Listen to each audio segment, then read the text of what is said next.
Okay, good morning. My name's Ian Wallace. I am the co-director of the Dmca Cybersecurity Initiative, and I want to do very quickly 4 things before handing over to Trey. Firstly, I want to welcome you to Dmca. Our cybersecurity initiative has existed, I guess, now nearly 2 years. It's gone very quickly. We do events, we do publications. Please go and look on our website to see more if you like what you see here. Second, I want to congratulate Trey Herr, Rich Harrison for putting together this book. I have seen a little bit of how the sausage was made, and it was an extremely impressive process. But it's, as a result of that, they produced a very useful book, which I commend to you and commend to you to commend to your friends. Thirdly, although I congratulate all the contributors to this book, I particularly want to pay tribute to the Dmca fellows who contributed. We're particularly proud of our fellows network, which is in part to introduce experts in this field who wouldn't otherwise bump into each other and give them an opportunity, give them a platform. And I'm proud to have played a small part in helping Trey pull some really talented people into this book. In addition to our own Rob Morgus and Trey, who is one of our fellows, Dave Weinstein, Robert Lee, and Adrian Allen have all contributed, and we're particularly proud of that. Finally, just to say, if you enjoy what you see here, we have another event on the 5th of December focused on cybersecurity policy beyond the reaches of the federal government and Congress as part of our state and local cybersecurity project. That'll be up on the web soon, and I look forward to seeing you there. And further down the line, but a date for your diary, the 20th of March will be Dmca's annual cybersecurity conference, whole day event, a lot of fun. We look forward to seeing you there too. But that's enough from me. Trey, all yours. Thank you very much, Ian. And thank you, everybody, for coming out today. What I want to do is to give just a brief overview of what this is and how it came to be, introduce our panelists for the day, and then kick off the discussion. So Rich and I have had a lot of opportunities to be up on the Hill engaging with staffers in the last 2 years. And one of the recurring themes is a problem disambiguating the space of cyber policy. Right, the sort of big monstrosity that includes issues ranging from very day-to-day, how do I secure my system, how do I secure my phone, all the way up to national security. And in part, a challenge for these staffers was to try and break this massive omnibus issue up into discrete and sort of legislatable sections, bite-sized chunks. So what we've attempted to do in the book is to break up cybersecurity into 4 big clusters. We'll talk about briefly what those are. First is information assurance, right? Securing your cars, your devices, your networks, the actual day-to-day operation of keeping systems secure and networks secure. The second is cybercrime, changing the incentives of defenders and attackers to try to enhance security for both groups, right? To make it harder for attackers to work, make it easier for defenders. Third is internet security governance, right? So the internet, this sort of big behemoth innovation engine that we love, the one true internetwork, right? Trying to secure it, right, encrypting it, allowing those communications, those processes, and that data exchange, right, to be maintained securely. And the fourth is military cyber operations. In fact, a very small component of the overall space, but the day-to-day operations of the national security complex.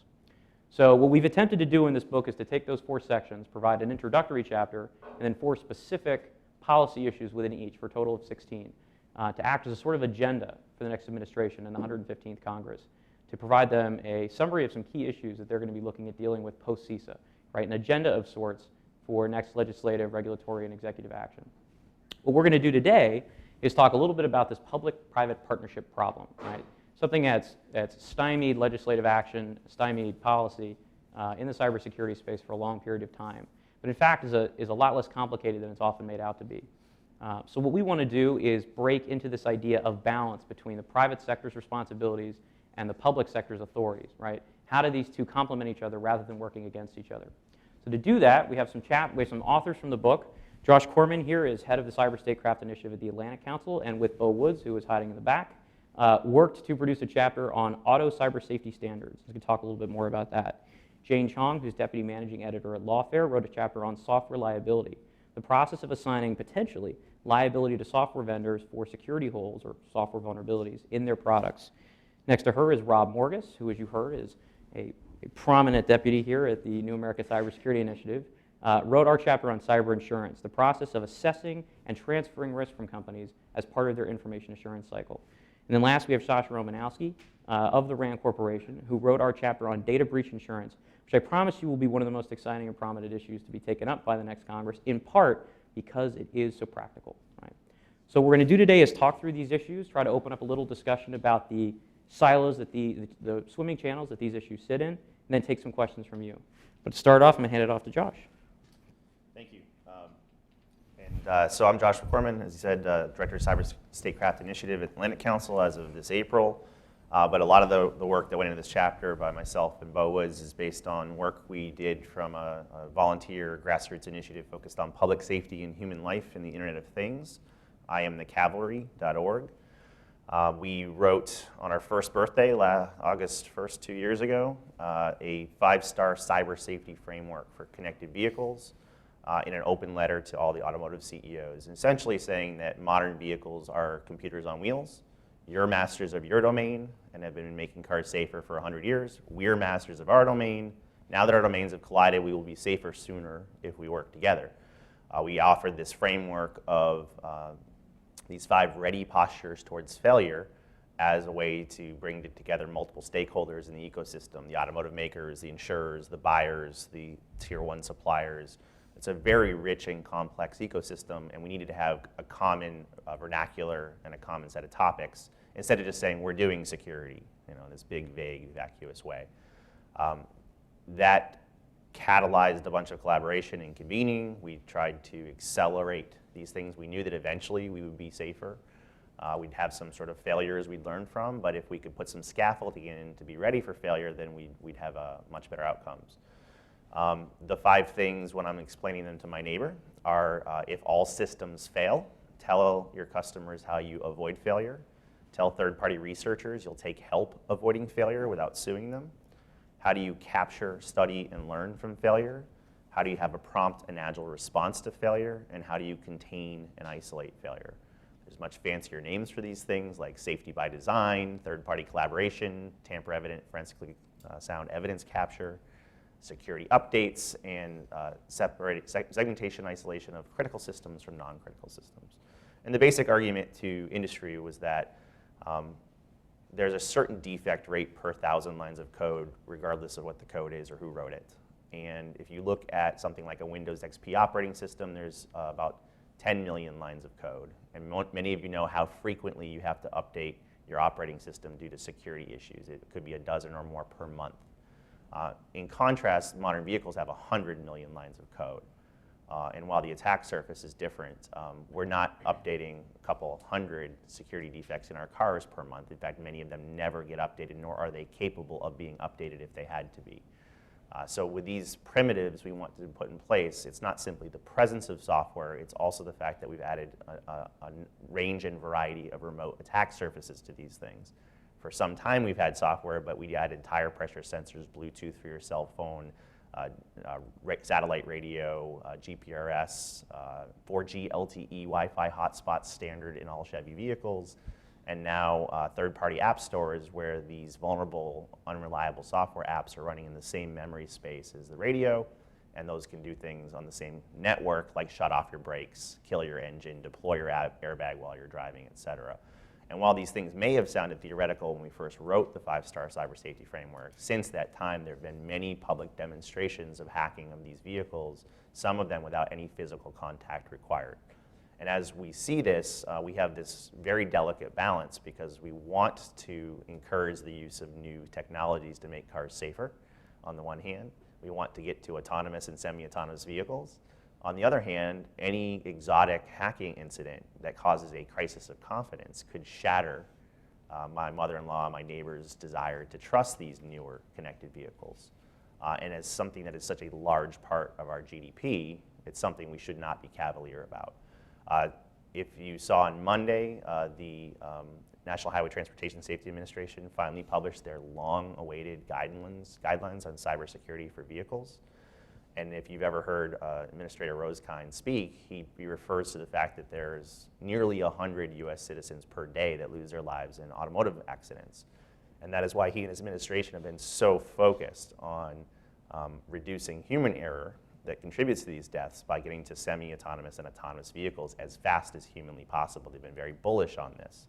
And while I completely agree that 1 or 2 deaths due to hacking isn't the same as 94 human deaths per day due to human error and human choice, I also know that these markets depend on that confidence. So in this chapter, we've taken a voluntary attestation-based approach to the cavalry framework, and what we've seen is a real reluctance to regulate any technology or cybersecurity issues, even on behalf of the regulatory bodies like NHTSA or FDA or whatnot. And what we've been trying to do is encourage them. The public has an expectation that they are, in fact, creating minimum standards and minimum safety precautions, and would be very shocked to find when these accidents do happen that they were reluctant to use that regulatory authority. So in this chapter that we outlined, we talked about some of the dynamics, some of the consequences of failure here, and we looked at where the government could lead, follow, and stay out of the way, to put it coarsely. And what we basically focus is on what's the role of Congress for each of these 5 stars, what's the role of the National Highway Transportation Safety Administration, and what's the role of the private sector. And on many of these things in the 5-star, there's already some movement just due to free market forces and competition that is allowing the government to stay out of the way, and it's working successfully. For some of them, we think the government may need to incentivize or accelerate or coordinate, and for some of them, we think they're going to have to mandate. And without going into gory detail in my short chunk of time here, things like, if you look across the landscape, does anyone have a published attestation of their safety by design? 0 current car vendors do this. They're afraid to share and reveal, especially if their competitors don't have to do anything in kind. So that's had 0 adoption. The third-party collaboration of, do you have a published coordinated vulnerability disclosure program, ensuring researchers that you will not sue them if they act in good faith and follow your program? We have seen movement here. Tesla was the first mover here. They said, we won't sue researchers. We'll give you a challenge coin and a tour of our factory.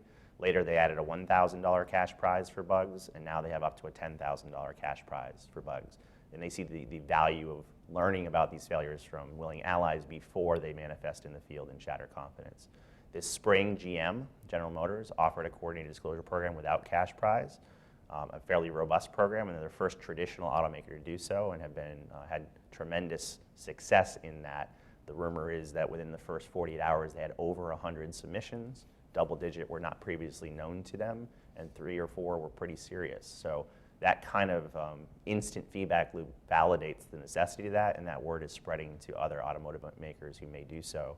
And then following their bad press, Fiat Chrysler of America, after the Jeep Grand Cherokee hacks on the highway last summer, has recently instituted a small cash prize and a coordinated vulnerability disclosure. So you could argue that free market forces are doing this on its own, and then programs like the U.S. Commerce Department's NTIA working groups on voluntary coordinated disclosure programs are helping.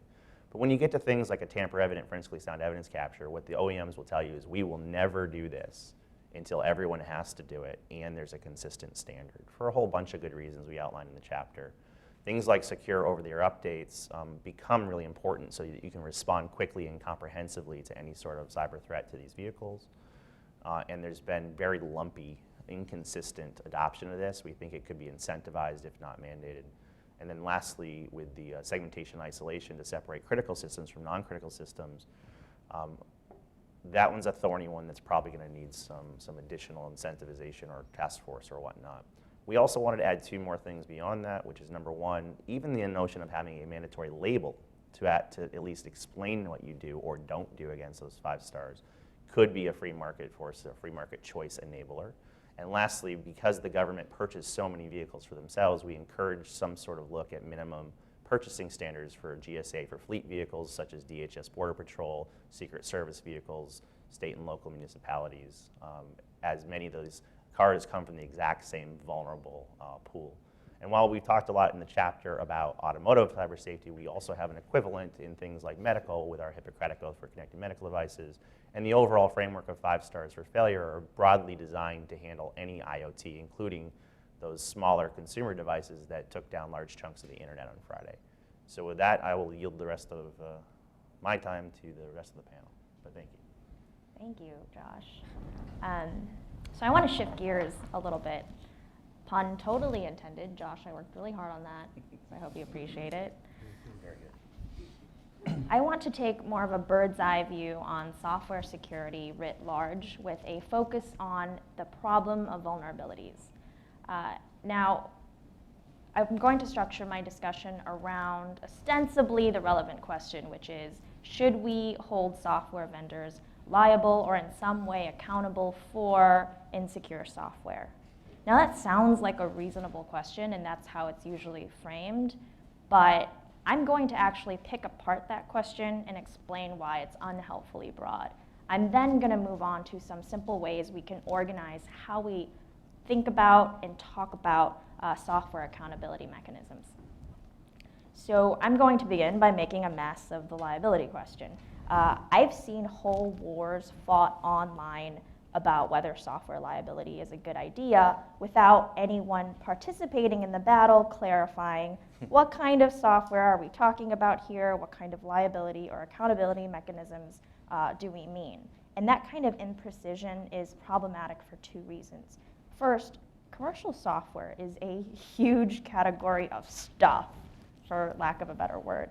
That's relevant because some software vendors are subject to legal obligations relating to security failures.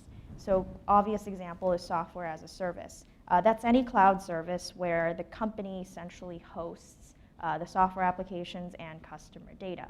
As data holders, software as a service providers are generally subject to certain state and federal requirements relating to safekeeping of personal information and reliable reporting of security breaches. So these kinds of data security obligations are to some extent separable from the question of whether software providers should be liable for the vulnerabilities in the software that may be then exploited by malicious third parties.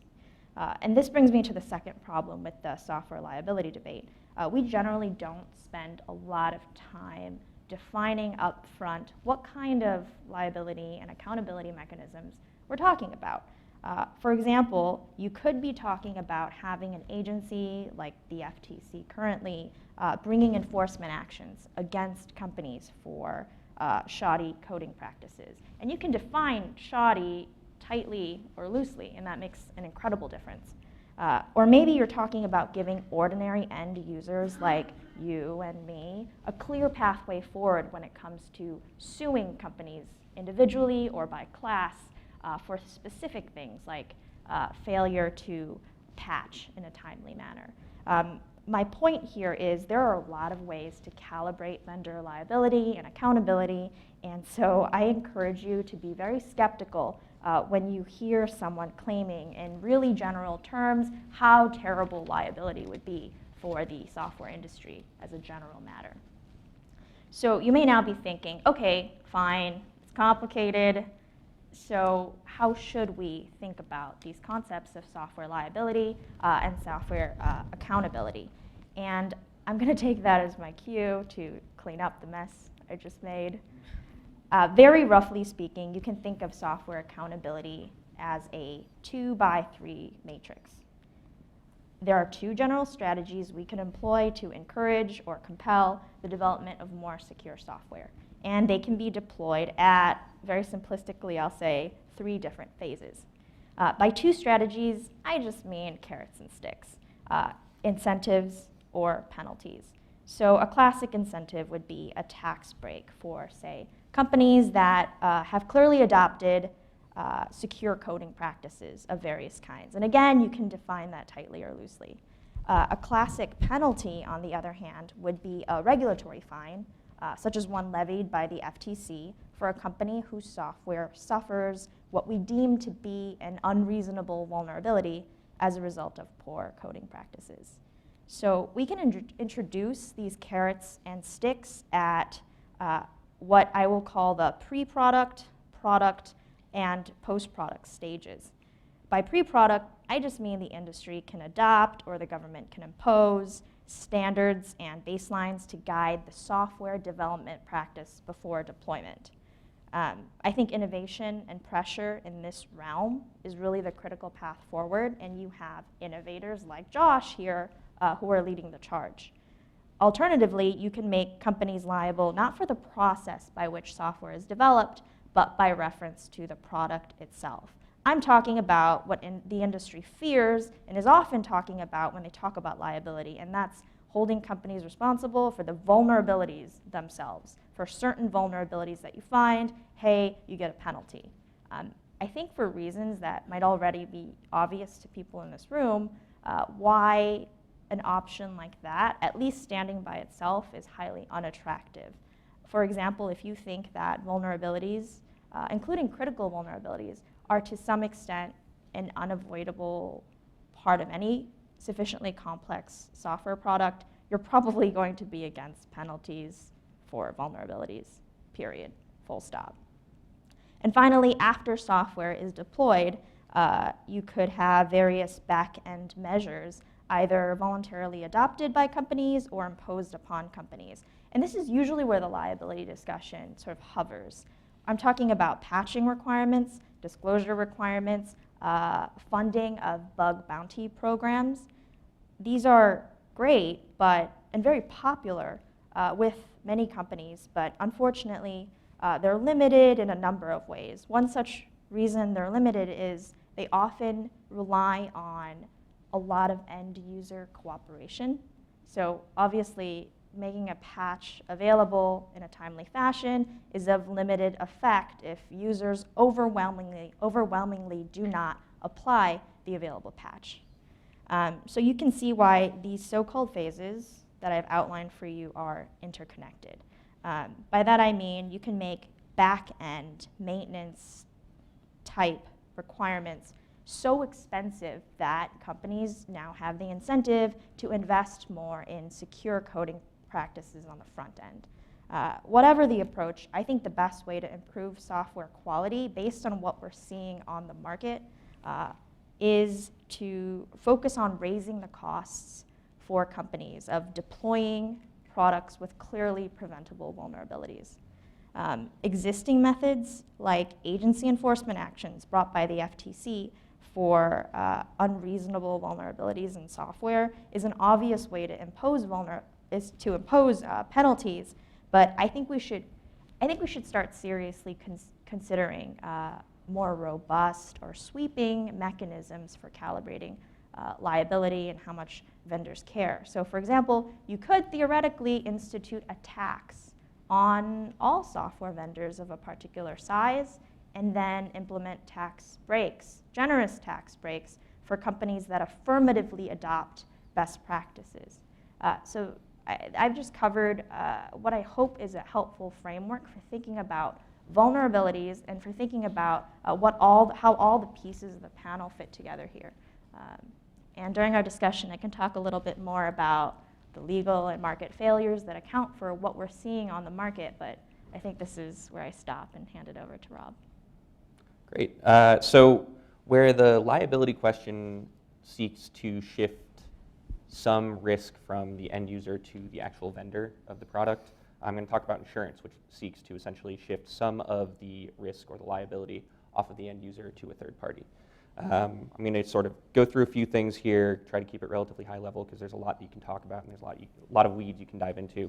But I'm going to basically run through what cybersecurity insurance is at a relatively high level, what a thriving cybersecurity market could do to enhance cybersecurity at the enterprise level in particular, take a look at the market, whether it's thriving or not, and how we can sort of think about thriving versus not thriving. I'm going to conclude that it's not thriving, and I'll talk a little bit about why it's not thriving, and go over why we wouldn't just regulate in lieu of seeking insurance, because those two are very closely related, and then suggest a few policy interventions that we can craft to help the market achieve the social welfare or the social benefit that it could. So in the mid-90s, the idea of cybersecurity insurance really started to crop up in the security vendor space. So the cybersecurity vendors would sort of offer their product, and to back up the product that they had, they would say, oh, we'll also insure you up to $50,000 if a breach happens on your network while we're administering it.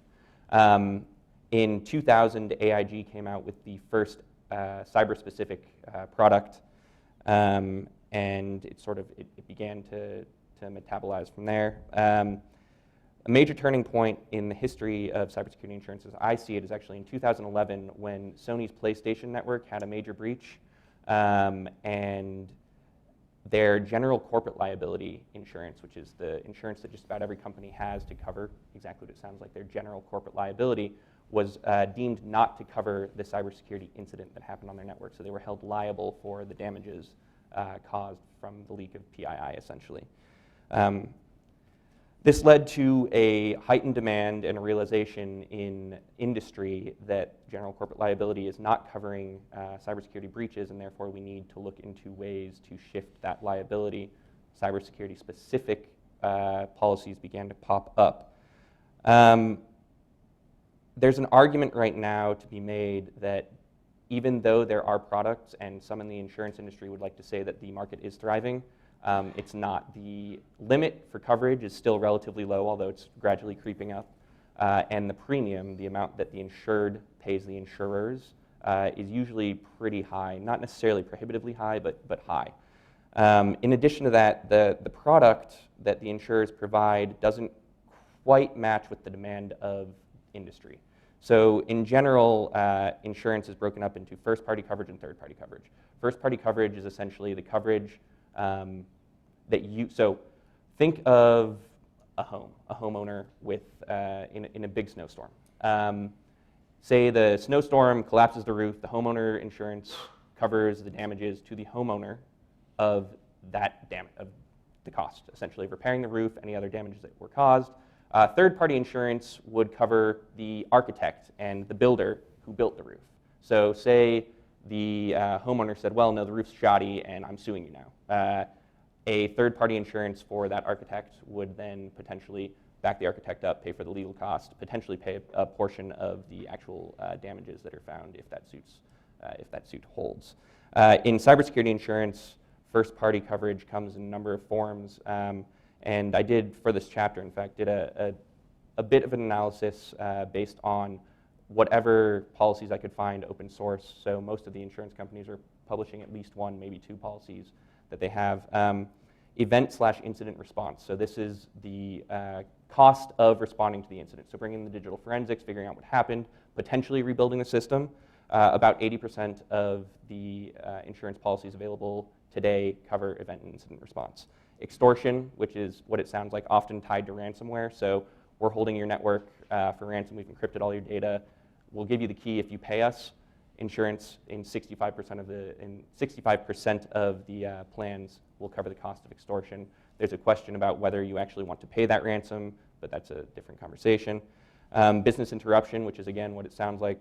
If you, for some reason, are unable to perform your core function because of a cyber attack, they will pay the damages done due to that interruption. It's about 80% of the coverage covers that. And crisis management, which is essentially PR. The cost of PR should a breach affect your bottom line or your reputation. About 80% of the coverages, 80% of the plans cover that as well. Third-party coverages are a little bit different. Data breach coverage is the primary third-party coverage. So if you hold a bunch of customer data and that data gets leaked and you then in turn get sued by your customers in a class suit or individual suit, the insurers will cover essentially the cost of that breach. Like I said, the limit for coverage is relatively low, and you're likely going to still be on the hook for a certain portion of the damage done, but they will pay out up to your limit. E-media wrongful act, which is essentially IP infringement, is also covered. Failure to deliver services, so this applies to potentially like an ISP. If your network goes down and again someone comes to you and tries to sue you for that, potentially covered. And negligent participation in an e-incident is also covered in some cases. So if we look at last Friday, all of the botnets that someone owns, and someone could theoretically be held liable for participating in the giant DDoS, right? Sasha's over here whispering to himself. 60% of the plans that I looked at cover negligent participation in an e-incident. The interesting thing about a lot of these plans comes in the exclusions that they offer as well, or that they don't offer, I suppose. So a lot of plans exclude coverage based on who, and so they assign an adversary to the incident, and who that adversary is affects whether the plan is valid. So in many cases, geopolitical adversaries, so we're talking about a major criminal group, terrorists, nation-state actors, are not covered. That's in 100% of the insurance offerings right now. It's a huge gap in coverage, because if we think about the incidents that happen, generally one of those groups is on the other side. In addition, physical damage caused by attacks is excluded in 80% of cases. There's an argument to be made that other forms of insurance might cover physical damage from a cyber attack, but we haven't really seen that play out, so we're not 100% sure where that's going to lie. So those are the two major exclusions that we're talking about right now, and I'm going to talk a little bit about how we can help craft policies that are going to help alleviate concerns that are driven by those exclusions. But first, I'm going to go down a little side rail here and talk about why we wouldn't just regulate. Because the real thing that insurance can do is help drive the adoption of standards, and there's a discussion that needs to be had about whether our standards are up to snuff in the first place, but it can drive adoption of standards, which is not happening right now, and it can encourage best practices. The way it does that is, say you apply for insurance, and the insurer sees that you are just a mess when it comes to your IT security. They're going to offer you a relatively low limit, meaning they're going to offer to pay out a relatively small amount should an incident happen, and they're going to charge you a ton for the coverage on a monthly basis. The way that you sort of flip those two, so you raise your limit and you lower your premium, is you would ideally adhere to best practices. And it's a matter of now sort of infusing those best practices into the insurance industry so that they start pushing them. The other way that you could push best practices and standards is regulate. The problem with regulation in this space in particular is that bureaucracies are generally relatively rigid and slow to move. We are in a space where the technology is changing rather quickly, and the behavior around how you use that technology is also rapidly developing. There's a legitimate, in my view, worry that if you were to regulate right now, those regulations would be out of date tomorrow. The way that that a market would work is it would essentially take in all of that information, process it much more quickly than a bureaucracy, and spit out a positive sort of conclusion. It's a little bit more dynamic. The product changes. The best practices can sort of get infused more quickly. So that's essentially the high-level argument for why we want to look into insurance as in place of a regulator rather than regulation. So what can be done at this point to improve the insurance product, which is what we need to do to essentially push best practices? It's going to sound a little bit hypocritical, but regulation. Regulation in the insurance industry. So looking at ways to infuse smarter exclusions into insurance policies. So rather than excluding based on the actor type, exclude based on negligence in the insured party. So if I am, again, not adhering to the NIST framework and I get breached because of that non-adherence, I should probably be held liable, that type of thing. There has been a lot of talk in the sort of echo chamber about adding clauses to the Terrorism Reinsurance Act and the Safety Act to essentially approve products. That would be the Safety Act. So it would approve products that are legitimate for use, and then therefore the government would assume some of the liability for those products. Josh doesn't like that. The other one is TRIA, which is essentially a reinsurance program. So the government would step in and offer reinsurance for the insurers that offer to cover incidents that occur based on actor type. So they would reinsure for a terrorist attack via the internet. We can talk a little bit more about that, and I know Josh has strong opinions. I don't have particularly strong opinions on that, to be honest. Another step that we can take, and this is something that the government could step in and do as well, is we need to harmonize language. Because right now, I sort of went through cleanly the types of coverage that are out there in the first and third party, the data breach coverage, the incident response, and crisis management coverage. But that's not what everyone calls those coverages. Those are my sort of monikers for these buckets of coverage. And in order to have more informed consumers, we need slightly more harmonized language around what is actually covered and what it means that it is covered. And then finally, I'd just say, in order for an insurance market to have its full positive effect, its positive externality effect. We also need to develop much stronger standards that are easier for companies to follow. And I think I'll leave it at that, and I know that Sasha's got a few things to say as well. Aren't these great topics? Despite what somebody said, what came out in the press, that some of this is not sexy, That was Trey, by the way. That was me. I would argue that they are sexy topics. Right? Isn't this great? We've heard a lot of great ideas and a lot of great problems and challenges and some solutions. The way I frame things, well, actually, I should start by saying I am a researcher at RAND, and I generally study the economics of privacy and security. I'm also a cyber policy advisor in the Office of the Secretary of Defense at DoD.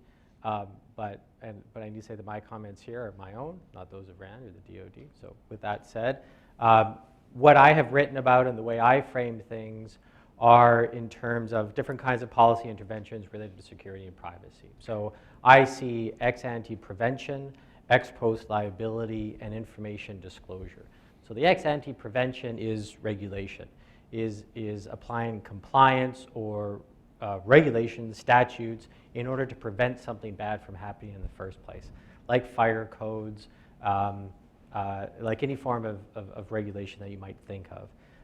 On the other hand, or like with automobile safety, on the other hand, ex post liability, allowing a liability regime for injured parties to bring suits against those who have injured them to recover any kind of losses, to be made whole again.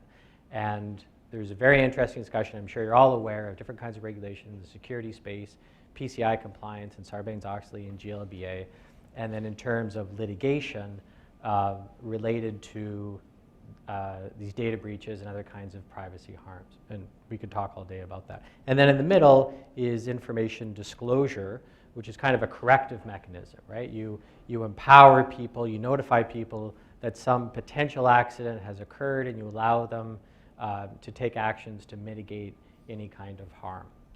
And it's a very light-handed kind of regulatory intervention and has its advantages and disadvantages like the others do. So for example, the ex-ante regulation is very useful if you're faced with catastrophic harms, a nuclear meltdown of some sort. You just don't want that to happen, so you impose very strong regulations. Or on the other hand, if the harm is very small but is dispersed across millions of people. So we can think of environmental harms, pollution. We don't necessarily know who any one major polluter or factory would be. It's kind of dispersed across some area, and the harms are imposed in a small amount across many, many people. So in that kind of case, we want to impose regulation to help reduce the harm. The trouble with that, of course, is compliance, and people argue that you're satisfying the compliance by just checking off a checklist. And really what that means is that you are regulating the inputs as opposed to the outputs. So what do we say? So in this cybersecurity standard, so you should engage in vulnerability scanning and vulnerability patching. You should apply these kinds of controls, encryption, two-factor authentication, et cetera, because we think it will help reduce any bad thing from happening, a security incident or a breach or something. So you're regulating the inputs because we think there is a strong correlation with the outputs, with the actual harm. We don't really know, nobody really knows, but we think it's a useful thing to do. But of course, there are failures, right? And there are workarounds, and people share passwords, and they bypass the security controls and whatever. So, but at the end of the day, it is easier to regulate these inputs and to audit the inputs than to regulate the outputs. And that's sort of where the liability comes in. And it's very useful, though, the liability regime for making people whole against harms to their person, physical property harms, right? The legal system is very good at addressing that. It's not so good at addressing these kinds of privacy harms where if the best I can claim in a suit is increased risk of future identity theft, and what's the legal system going to do in that case? And so it's not very good for addressing harms when the injurer is unknown. Lots of data breaches happen, 3 a day on average. Maybe I suffer identity theft. Maybe lots of you have suffered identity theft. What is the attribution for that? I'm not really sure who who I would sue, who I would bring a claim against for some kind of data breach incident or privacy violation. It's often just not known. And again, if best I can argue is, I feel very uncomfortable with websites tracking my activity across the web. Like that just doesn't work very well. So then we can talk about information disclosure. So with these data breach disclosure laws. So as you know, most states have adopted these laws. Generally, they try to do two things: empower consumers to take action to prevent the harm, and force firms to internalize any kind of loss that they impose on others. And questions are, does it work? That's a reasonable question to ask. Does it help reduce consumer identity theft or consumer harms? Does it force firms to internalize costs? Certainly, I think we'd argue that it doesn't pose a cost on firms, because now they actually have to notify people, which is a non-trivial cost. We've conducted some research to look at changes in consumer-reported identity theft given these laws, and we did find a reduction. So across all of these states, for a period of 10 years or so, we did demonstrate statistically that there was a reduction in consumer identity theft. It wasn't huge, but it was something.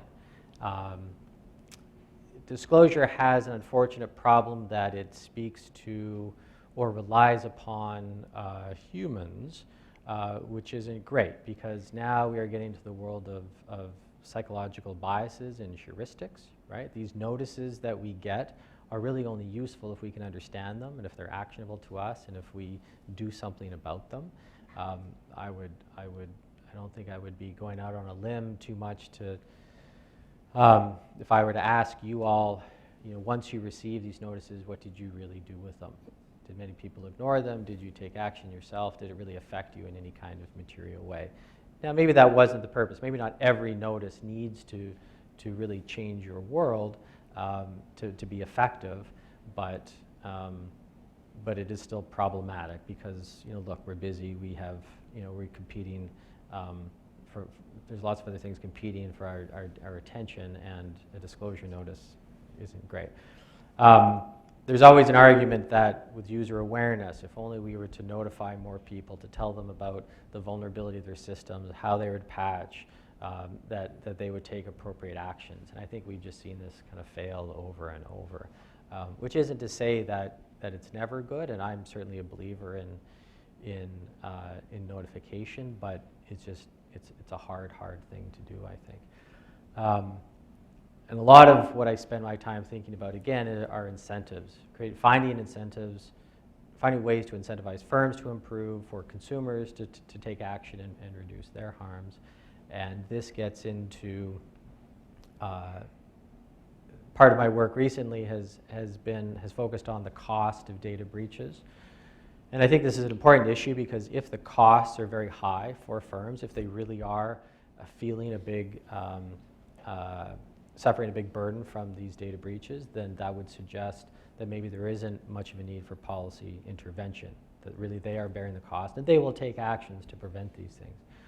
Unfortunately, what we find is that despite the claims, most claims that breaches cost on average $9 million, $7 million, we find that the cost for most firms is really just a couple $100,000.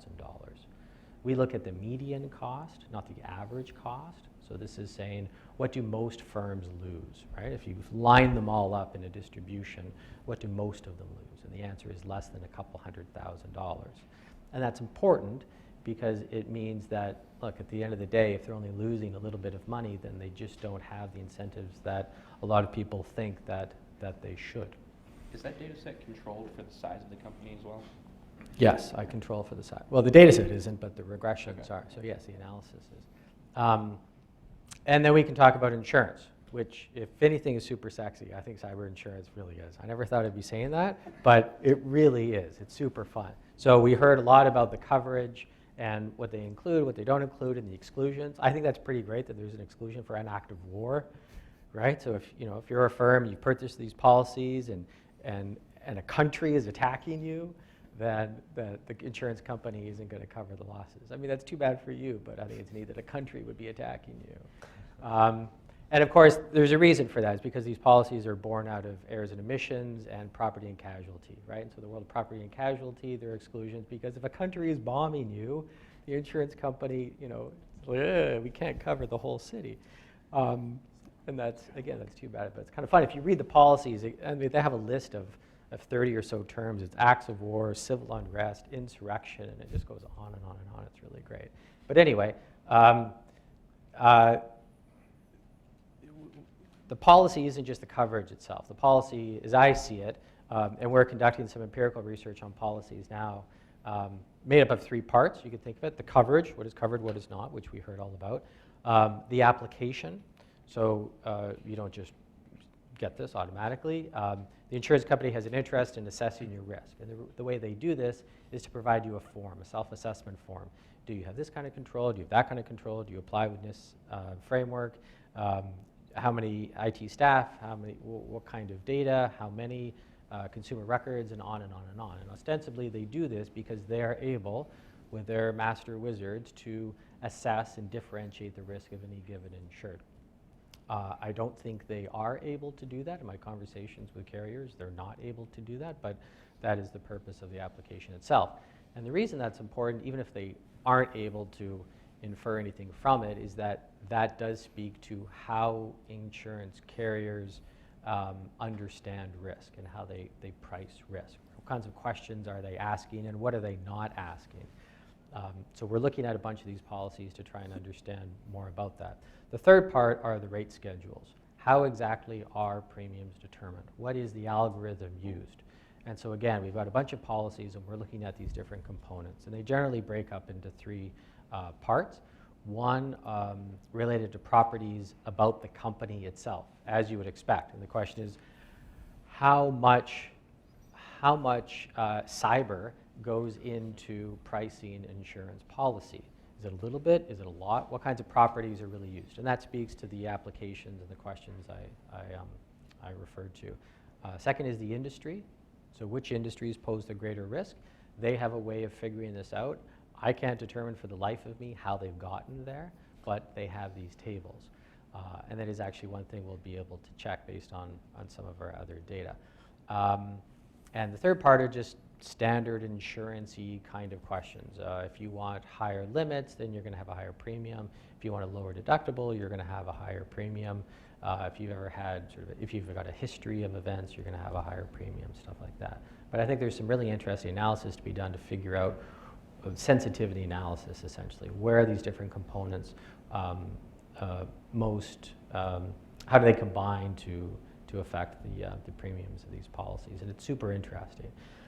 More importantly than that, and leveraging a lot of what you said, I think insurance carriers and companies as an industry have a great opportunity to answer questions that we all in the security community have been struggling with for decades, which is which kinds of security controls matter and which ones matter more than others, right? We don't know that. Even I wouldn't be able to tell you what the marginal reduction in risk is from having a firewall or 2-factor authentication or encryption, right? Even I can't tell you that. And the insurance companies, fine, maybe they have lots of smart people, but without doing the analysis, and from all my conversations with them, they just aren't. The point is it's an opportunity that I think they're squandering, right? And they have the data available to them based on the claims, these applications and all of that. But it's something that's just not being used. And I mean, this is a knowable thing. This is a doable thing to understand what kinds of controls matter and by how much at preventing some kind of security event. And I think at the end of the day, once they know that, then they can communicate this to the insureds and help themselves as firms become more profitable, help the insured become more secure because they're able to communicate what they should do and what they shouldn't do, and then help us all in preventing these breaches. So it's quite an amazing opportunity that they have. But I'll stop there and turn it back to Trey. Thank you guys all much. I'd say just a couple of thoughts that jump out. I mean, it's fascinating to me. I don't think you heard anyone mention a solution to security. No one talked about solving the cybersecurity problem, right? I think everybody at one point or another mentioned incentives, shaping incentives. And I think that's one of the underlying themes in the book that was a little bit surprising to me was the consistency across chapters was This idea that security is a journey, right? It's not something we can achieve. It's not necessarily a destination, but shaping the incentives of attackers to make their life harder and defenders to make their lives easier, right? To try and encourage best practices. This is the real sort of nugget of difficulty. This is where a lot of the public policy challenge lies. Second was this complementarity. I thought it was interesting, right, between design and implementation. Right, so we talked about auto safety standards and liability, which then plays very immediately into how we implement those standards, how we ensure their effective use. And I think that, again, is a theme that you see when we're talking about this public-private balance. Where is the role for government to nudge the market, right, or to establish a framework for the market to have some power over security standards? This feedback loop with insurance is fascinating to me, right, because if it's a question for what's the best coding practice, right, or how do you design that black box, and that's an unknown, then potentially these insurers give us that sort of information from the field without necessarily having direct government intervention. Right, so it sets up this very effective market-based feedback loop for us to identify and rapidly respond to what attackers are doing and how best to counter that. The last thing, and it strikes me that, again, one of the problems that we have in this space is we tend to conflate everything very quickly. It turns into a national security discussion. Everything is about attack and defense, and at this, this military level. If that's to be presumed for a moment, right, this is about defense and resilience. And that, when you get into some of these arcane discussions of deterrence and escalation, how do we defend against countries that would like to, for example, steal highly classified and valuable economic information, would like to disrupt ongoing election processes, right? A big point of the discussion is not offense, is not being able to threaten effectively, right, but is actually being able to defend your own system such that you can credibly deny someone access. And I think that's what you've heard a lot of today. How do you build a more robust and resilient defensive network, right? Defensive architecture for these sorts of systems. So anyway, I want to ask one question, and then we'll throw it open to the room. I am struck by this massive variety of ideas, right? And it's interesting because there's obviously some interlinkages. Just kind of going down the row from Sasha here, what do you see as the low-hanging fruit? What's the first thing or the first idea you might give to somebody coming up in the next 6 to 12 months that they could start to work on to build this framework, to build this market, this mechanism you've talked about? For resilience? In light of, I think the comments you made. Yeah, I don't think this is terribly hard. I think reducing your attack surface and patching vulnerabilities. I think it really just comes down to something as mundane as that.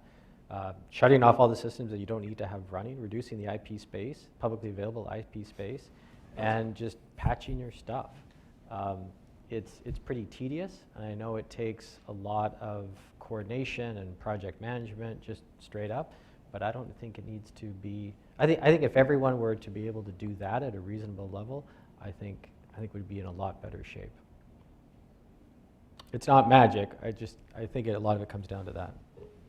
When it comes to promoting and pushing the insurance market into a better place, I think the main thing, I'm not sure it's low-hanging fruit, but the main thing that needs to happen, and Sasha touched on this, is the insurers need to really grasp the risk they're taking on, and they don't really right now. A lot of models are based on something like flood insurance, which a flood or water is not all that adaptive to what you do, whereas the adversary, when it comes to cybersecurity, is highly adaptive. They'll try one thing, if that doesn't work, they'll try another. I think we need to figure out a way to invest better, and whether this is through research grants to universities or what have you, in better adversarial modeling for cybersecurity. So I actually don't find this, I find this question difficult for a lot of reasons. One is because I don't think changing user habits or practices has generally proven to be a really effective way to talk about improving our security problem. And there's a good reason why we often hear cybersecurity systems being compared to like an environment or a body. We use these ecological and medical analogies because what we're really talking about oftentimes is like negative externalities, the distribution of risk. And I think it's quite clear that users are really not good at absorbing the costs or taking it upon themselves to change their habits. So I think there are a couple things we can do, but it all does come down to changing the industry's incentives for the kinds of products it's pushing out, how quickly it's pushing out those products. It may require turning security into a thing as sexy as privacy is right now post-Snowden.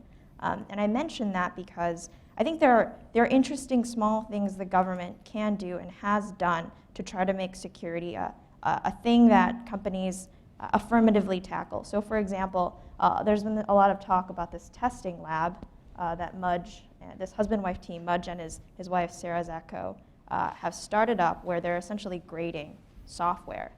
What's cool about this is, one, the White House specifically invited Mudge to start up this project, which is cool. I mean, it's not every day, right? The White House asks you to do this thing for the country and cybersecurity generally.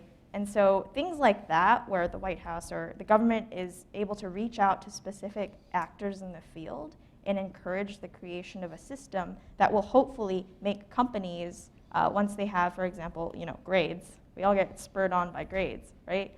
Gives them a reason to act in new ways or to care more about some parts of their security process over others. I think that's what we need to see a lot more of.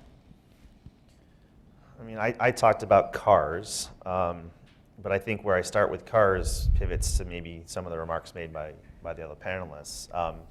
I think the lowest hanging fruit, instead of just expecting we're going to get from our current state to our desired state, are transparency to enable free market choice amongst products in the space. And one of the reasons the 5-star cyber safety framework was attestation-based was we knew we couldn't necessarily see political will for statutory or regulatory posture yet. But it allows me to know I like each of these cars fairly equally. One of them can patch itself if it's attacked, one of them can't. Maybe you don't care. It's just like the food labels. If I want to avoid monosodium glutamate, I can because I'm informed. If I don't care, I can ignore it. But I think transparency and actionable information can allow better choices. But to your excellent point about being imprecise about the word software liability, I think we tend to be imprecise collectively, and even heard some right now, about we don't know which controls have a material impact on security posture. I think one thing that I've been doing this for about 6 or 7 years, looking at which things lead to the most harm. And no one's really saying that we can stop 0-day attacks from a nation state. And no one's suggesting that as a liability standard. But what I've been harmonizing around are 2 words, known vulnerabilities. And if you look at the Verizon Data Breach Investigations report from last year, data scientist Michael Reutman showed that 97% of the successful exploits tracked to just 10 known vulnerabilities. And 8 of them had had a patch available for more than 10 years. And when you look at the fact that, and one of the reasons I pushed rubrics in various parts of the private sector, and there was even a bill in Congress about this, the idea of software supply chain transparency. If you were to basically be on the hook as a software manufacturer to say, here's the ingredients I used and their versions, there's no known vulnerabilities I'm passing on to you without some sort of mitigation or transparency, and I'll provide you a patch for new ones.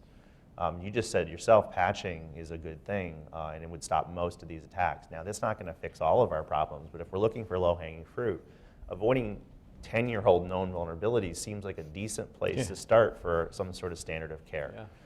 And furthermore, this isn't theoretical. Billy Rios looked at medical equipment. He found one random medical device had 1,400 known vulnerabilities in it. And when you look at what happened to Hollywood Presbyterian Hospital when it got hit by the Sam ransomware, one known vulnerability in JBoss took out patient care for an entire hospital.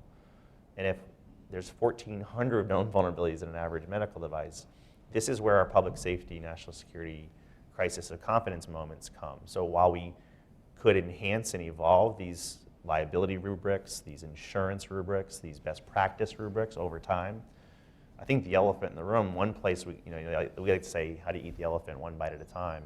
We've really got to render visible known vulnerabilities, let people avoid the products that don't have good hygiene, reward them, and there's a number of ways we could do it, but I'd like to focus on the 80-20 rule, and in this particular case, 97% for known vulnerabilities, and that's an actionable thing we can do while we figure out some of the others. Interesting. So again, it's kind of empowering this market with information disclosure. Well, markets fail for bunches of reasons, but one of them is information asymmetry, and this massively dampens information asymmetry.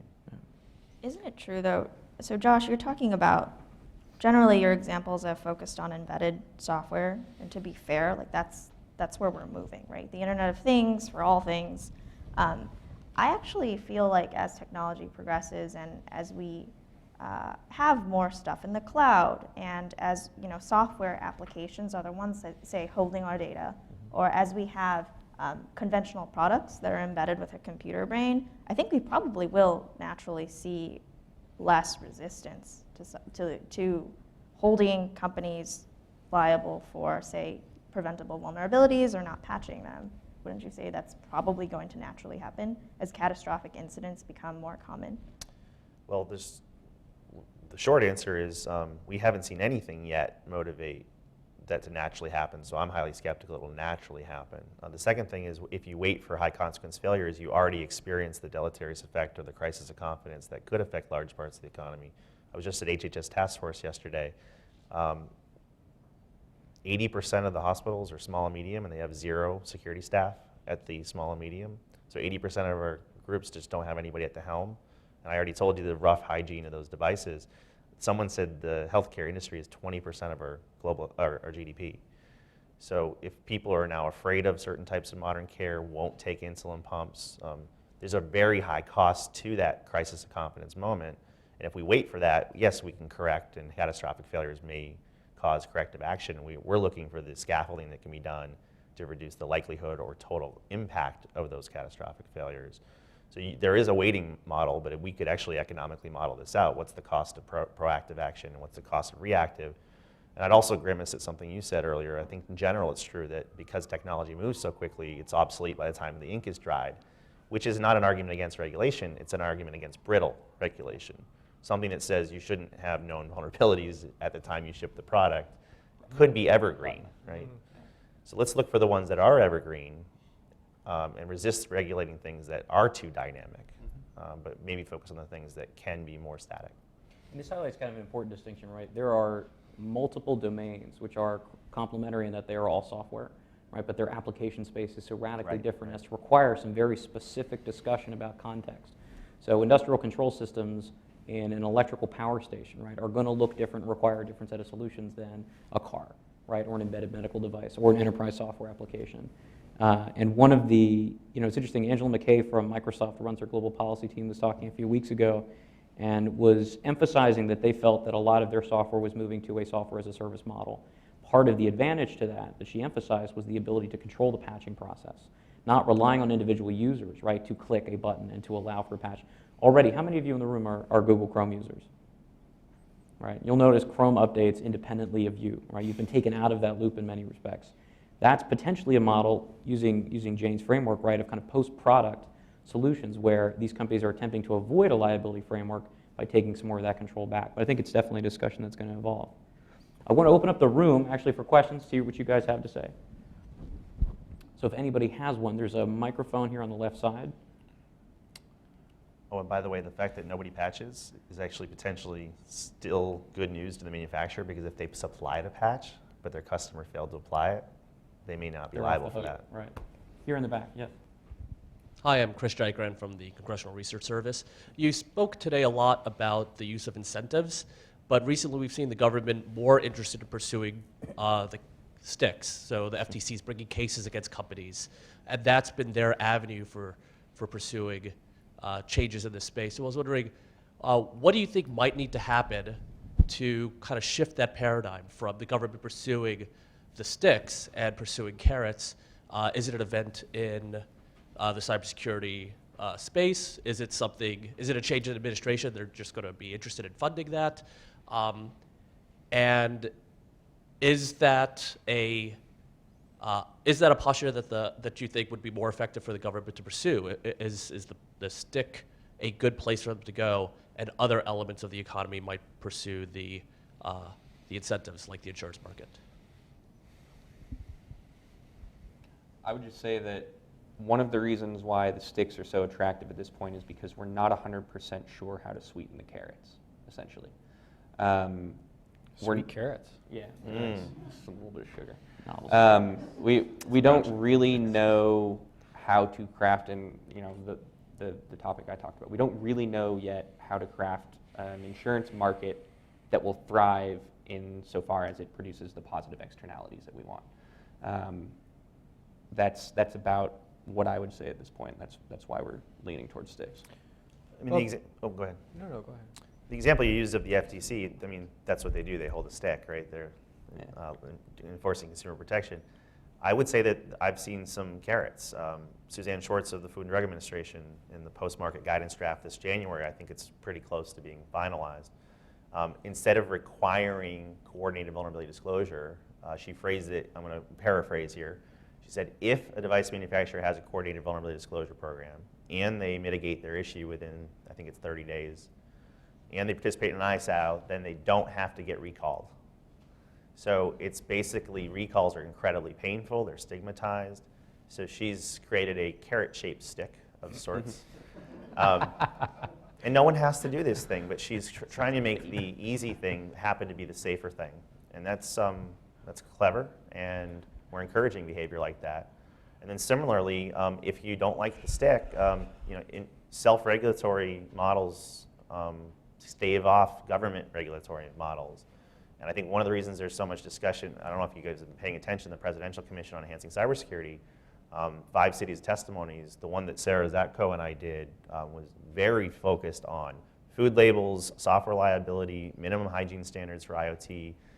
If the private sector thinks that might stifle innovation or hurt free market forces, then hurry up and self-regulate. And I think initiatives like what Alan Friedman's doing with NTIA, both on coordinated vulnerability disclosure, and now the new one that just started like a week ago on voluntary standards for best practices for patching and updating security software. These things, reasonable steps to do these will probably keep maybe malformed regulation and laws out of the process. But if anyone was wondering if there's an appetite or a political will to act, there was already pretty heavy interest after the ransomware has been doing such damage to hospitals.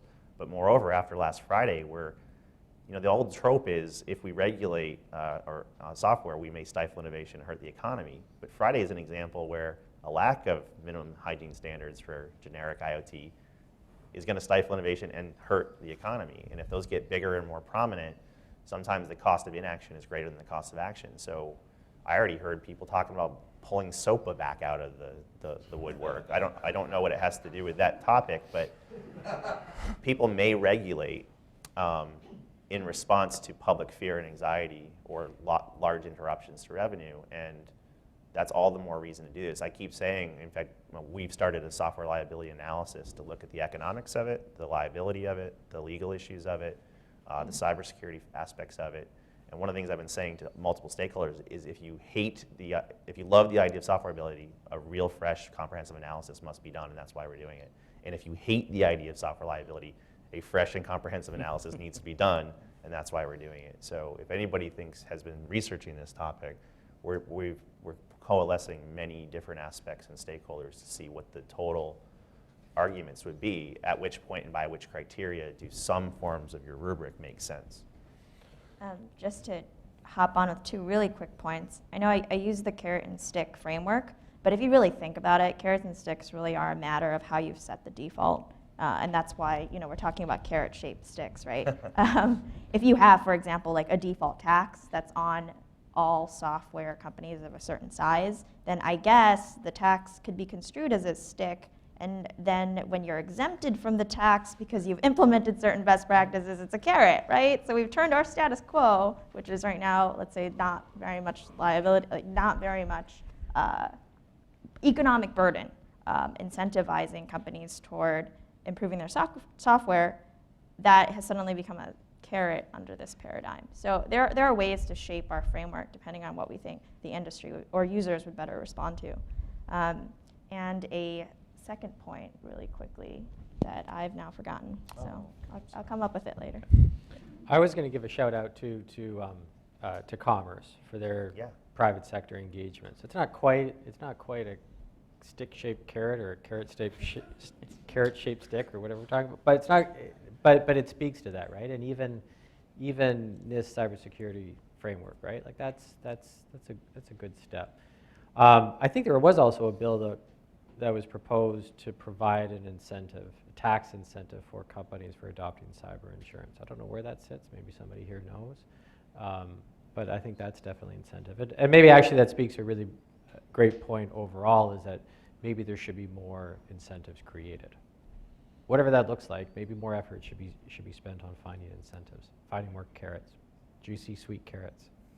Also, on another note, which I don't know if this is the original point, I don't think we have a lot of sticks. And I think whether or not you think we're stick inclined depends on how egregious you think the behavior that's being punished is. So for example, if you look at FTC actions, like the 2013 action against HTC, or the much more recent action against ASUS, you're looking at accusations of pretty ridiculously lax security practices at these companies, at least with respect to the disputed software. You're talking about a lack of basic training for staff, or you're talking about a lack of testing processes, very basic testing processes that are understood as industry best practices. So when you have behavior that bad, you can expect to have sticks. I think the difficult part is, as we see companies be more responsible, how do we create more nuanced policies, or more, where necessary, more pervasive sticks?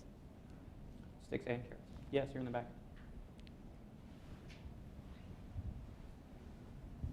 Thank you. A couple of you discussed using increased cost as a sort of incentive or stick to get insurance companies or software companies to change their practices.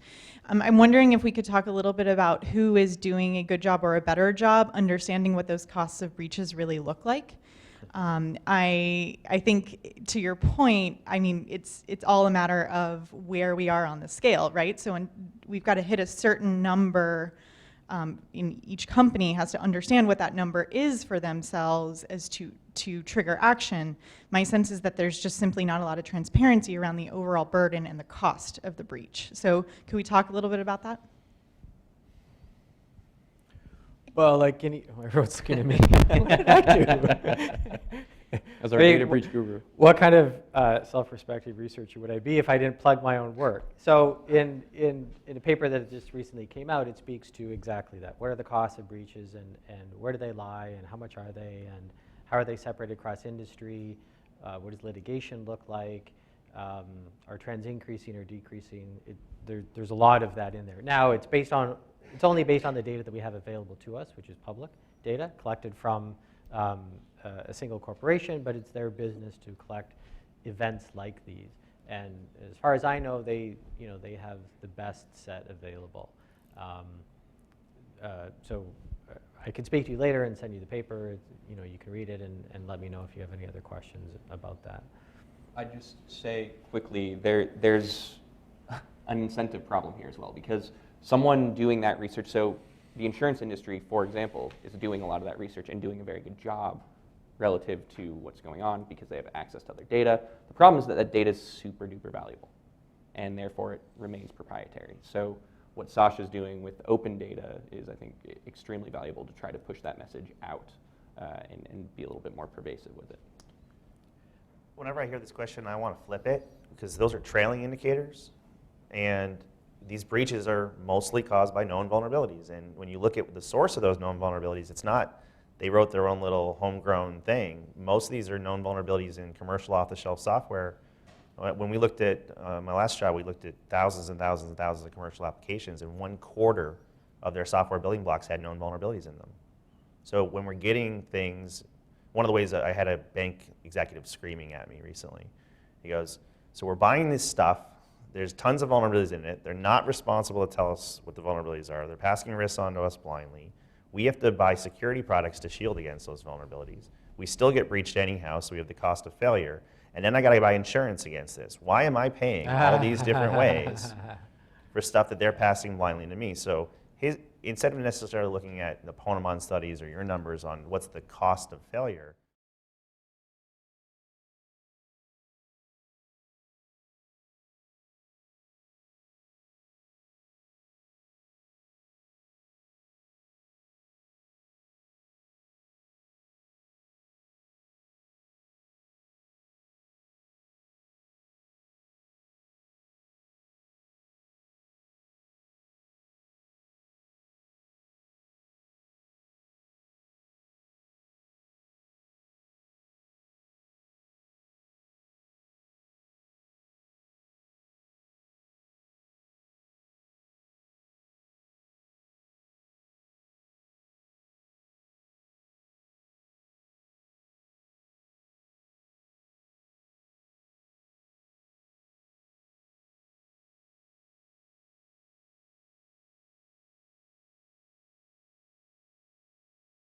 right? But they serve different ends, right? And they have a distinct set of policy tools that apply to them.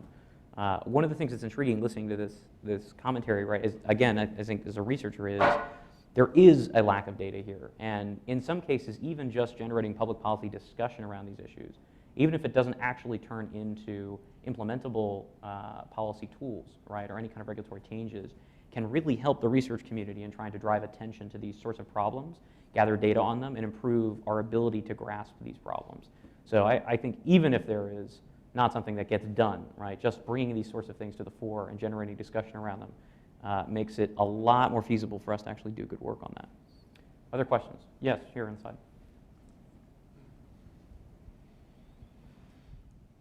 Good morning. Russ Hartley, George Washington University. Understanding that companies should have a responsibility to protect themselves from known vulnerabilities to defend themselves, is there a role, though, for active defense, or should there be a greater expectation of the government to go after these actors, because it still takes a hostile actor to exploit these vulnerabilities, and what is being done on that front, or should be done on that front?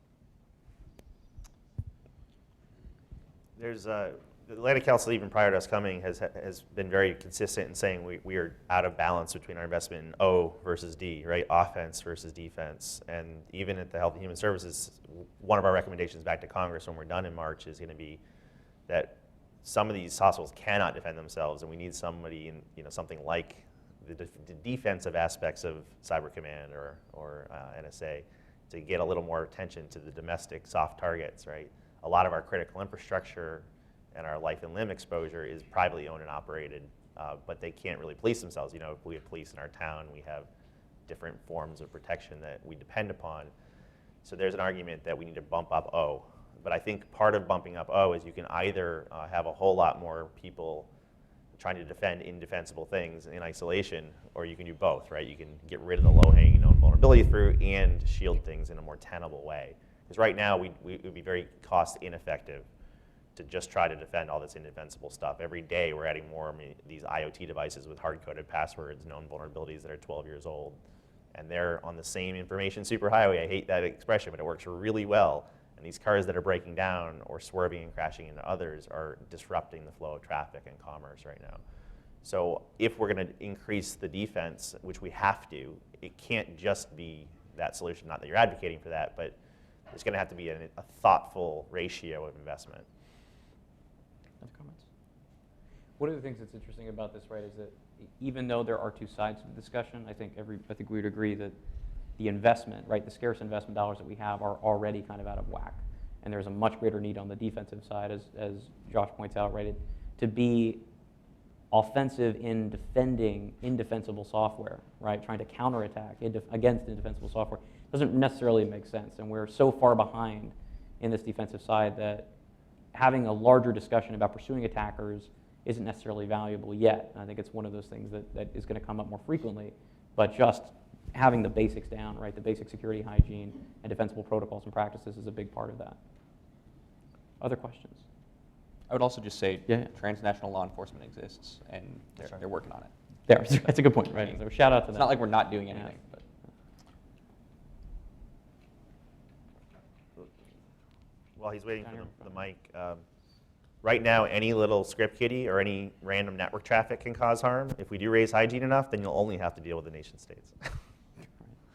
So at risk of stating the obvious, we're about to have an election, we'll have a new Congress.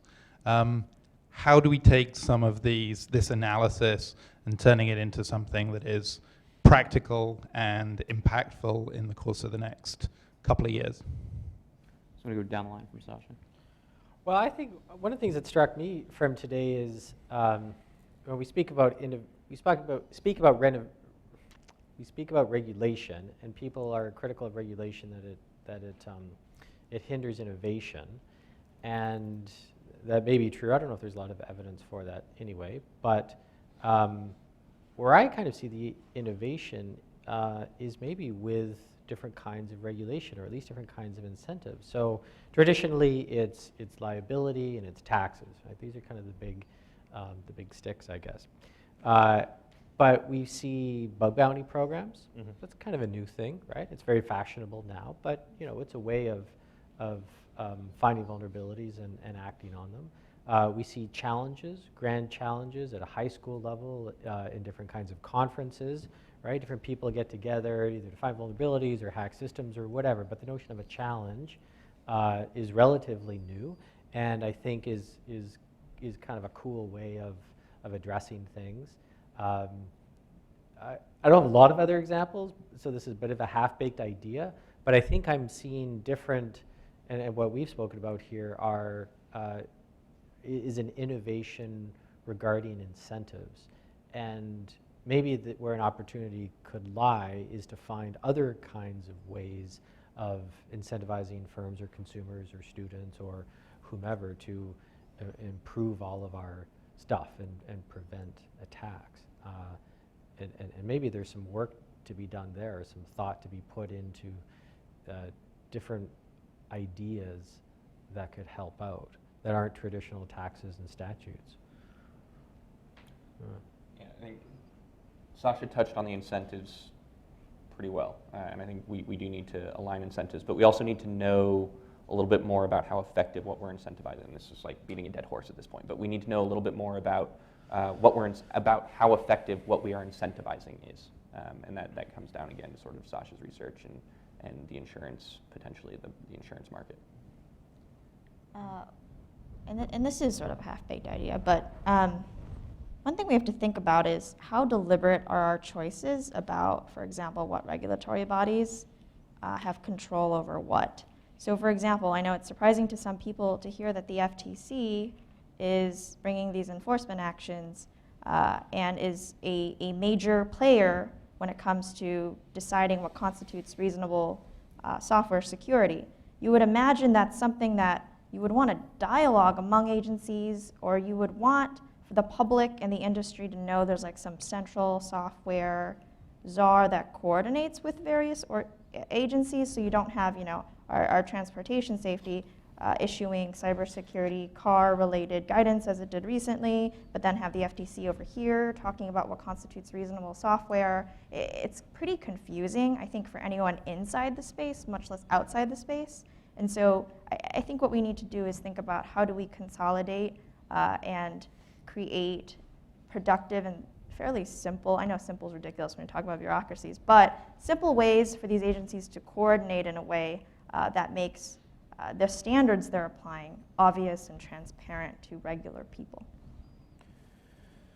I'm still struggling with the question, I guess, but I think books like this, the instinct is to provide more accessible information and rubrics and to cause more collaboration and communication. I've seen in the last 2 years alone the cyber IQ of staffers and congresspeople going up in some cases, and I think it's been through engagement and through translation and ambassador work. So things like this book could be a tool to cause some roundtables, some slate of meetings, some public discussions and debate. And while the book's not comprehensive, it's a great start. And at least for the short term, if we don't know which massive changes we want to make, we can make small changes in the form of transparency, as I've been advocating for. And let's be 80-20 rule like we are in many other places, right? We don't have to break the system to start making incremental improvements to it. So three specific things. I think this is something that's come up in this and other discussions. The bill of goods on software, to me, is a no-brainer, right? What dependencies, what other software are being integrated into this piece of the product that you're buying, and what sorts of vulnerabilities exist there? Not unknown, not potential risk, not esoteric issues, right? But what do we know in terms of vulnerabilities that are already in those products? Allow yourself to be an informed consumer, right? From the enterprise level to the individual. Second, what actually is good patching performance? We had a long discussion last week up with the Kennedy Group about the potential for government procurement standards around software, specifically related to the patching performance of companies. And one of the difficult things that we ran into was it's not clear what good patch performance actually looks like for different domains. So I think that, to me, is a research question, but one that has an immediate policy impact. The third is encourage research. So today is the official Dmca Exemption Day. The Library of Congress last year passed a temporary exemption for researchers related to some of the terms of service and copyright protections provisions of Section 1201 of the U.S. Code. And today, those provisions, which allow researchers to gain an exemption for security work and tinkering, come into effect. These sorts of provisions which protect research and protect researchers, encourage more information into this market, and help us build a more robust information security ecosystem. So I think the third easy plug there would be make these sorts of exemptions permanent, right, and drive that discussion about why this is valuable in the space. And because it's ambiguous, if it's actually today or after today, give yourself the weekend before you break the law. Yeah. That's right. No disclosures until Saturday. All right. Any final questions remaining? I know we're just about out of time. Great. Did you have a? Yeah, sure. Right here on the side. Yeah. It's very ambiguous. I liken this to what happened in the 1970s and 80s with respect to the quality crisis in the country that spurned a whole bunch of activities like ISO 9000, SEI, the brand equity risk that got approached with things like the Pinto, blowing up that ended up, resulting in crash test standards that evolved, through this. So some of this seems very familiar in terms of the maturity of how we approach these problems, and certainly it's a multifaceted type activity. But I certainly see evolving out of this things like something on the order of a crash test standard or an EPA standard for this kind of stuff, and then companies get certified similar to like an ISO or SEI or QS, the old, during the Reagan era, the whole Malcolm Baldrige Award type stuff, So the only thing I see different in this is the malevolence factor, that we have to deal with. But I think that's what I see happening moving forward with this stuff. I think that's a great point. I think being able to provide more standards and ratings, well, more ratings, if nothing else. Security scorecards for companies, for products, anything like that. Five-star kind of thing? I think it's a great idea. I think Yeah, we we should should do write something like about that, that. It's susceptible to abuse, Yes. right? But everything is, so fine. I think it's a great start.